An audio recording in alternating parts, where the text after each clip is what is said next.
Hi, this is Pastor Eric Paul. I'm coming from you from our pumpkin patch, and as we are outside, you're going to have to bear with some of the traffic.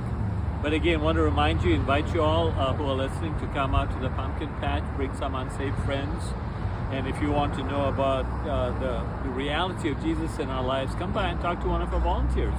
Or if you find me out here, come and chat with me as to how do we navigate life living for Jesus in a world that is not. And so the reality of that is that we simply have to love God well. And when we love God well, we will love others well. We will not look at our circumstances, but we will look at life through an eternal lens. And believe me, that in the last 27 months or so, that has been the journey of my life. 1 year ago today, Pat and I walked into MD Anderson to start treatments for her stage 4 lymphoma cancer.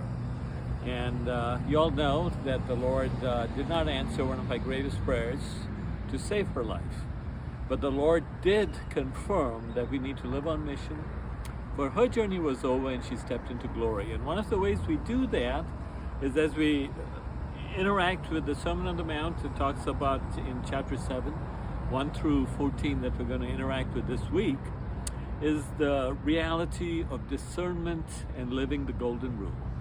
The golden rule: in everything you do, therefore treat people in the same way that you want to treat them. For in this the law and the prophets are fulfilled. And so as we recognize the golden rule, I'm going to ask the question, how do you and I and our families live the golden rule? So that's the question we're going to raise and answer. I hope you come and listen to it. And I hope you drop by the pumpkin patch, especially Friday, Saturday, Sunday. There's just a lot of activity for kids, for families. But as we go there and I talk about kids and families, I want to let you know that we in America are living in very challenging times. I was just reading the book by Eric Metaxas, A Letter to the American Church.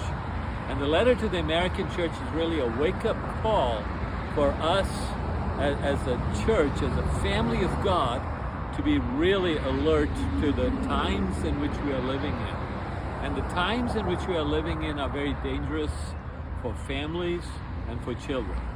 And last week I talked a little bit about Dr. Lutzer's book, We Will Not Be Silenced. For children, what we see all around us is the sexualizing of our children. Help them to be pure and walk holy. In order to do that as a family, you need to be pure and walk holy and not let the culture influence you to walk in a way that you should not. Because this woke movement is so anti-God, anti-family, anti-children. And they are coming and have come for the most innocent, the unborn and the little ones. Let the little ones come to me, the Lord said, and do not hinder them. And so, people of God, be very alert that this movement is really out to destroy families, destroy children, and destroy a relationship with God. And the way we do that is we stand firm on the rock of our foundation. We here at Bethel want to help you do that. There are no bells and whistles here. We just want to worship well, preach the Word of God accurately, and help you genuinely walk with the Lord. I look forward to seeing you soon. God bless.